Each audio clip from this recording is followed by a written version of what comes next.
Metro ನಿಲ್ದಾಣ ಬಗ್ಗೆ supreme court ಅಭಿಪ್ರಾಯ. ಸುಪ್ರೀಂ ಕೋರ್ಟ್ ಸಂಪರ್ಕಿಸುವ ಮೆಟ್ರೋ ನಿಲ್ದಾಣ ಬಂದ್. ಊಟದ ವಿರಾಮದ ಬಳಿಕ ಈ ಬಗ್ಗೆ ನೋಡೋಣ ಎಂದಿದ್ದಾರೆ ಸಿಜೆಐ. ಮಧ್ಯಾಹ್ನದವರೆಗೂ ಕಾಯೋಣ, ಬಳಿಕ ಮಧ್ಯಪ್ರವೇಶ. ಮಧ್ಯಾಹ್ನದ ಬಳಿಕ ಈ ಬಗ್ಗೆ ಮಧ್ಯಪ್ರವೇಶ ಮಾಡ್ತೇವೆ ಅಂತ ಹೇಳಿ ಸಿಜೆಐ ಅವರು ಹೇಳಿದ್ದಾರೆ, ತಮ್ಮ ಅಭಿಪ್ರಾಯವನ್ನು ತಿಳಿಸಿದ್ದಾರೆ. ದೆಹಲಿಯಲ್ಲಿ 16 ಮೆಟ್ರೋ ಸ್ಟೇಷನ್ಗಳು ಬಂದ್ ಆಗಿವೆ ಭದ್ರತಾ ಕಾರಣಗಳಿಂದಾಗಿ. ಅದೇ ವಿಚಾರಕ್ಕೆ ಸಂಬಂಧಪಟ್ಟಂತೆ ಸುಪ್ರೀಂ ಕೋರ್ಟ್ನಲ್ಲಿ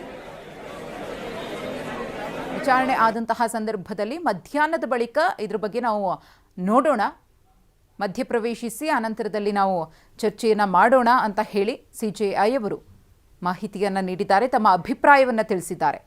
ಜನಪಥ್, ರಾಜೀವ್ ಚೌಕ್, ಪಟೇಲ್ ಚೌಕ್, ಸೆಂಟ್ರಲ್, ಸೆಕ್ರೆಟರಿಯೇಟ್ ಸೇರಿದಂತೆ 16 ನಿಲ್ದಾಣಗಳನ್ನು ತಾತ್ಕಾಲಿಕವಾಗಿ ಬಂದ್ ಮಾಡಲಾಗಿದೆ.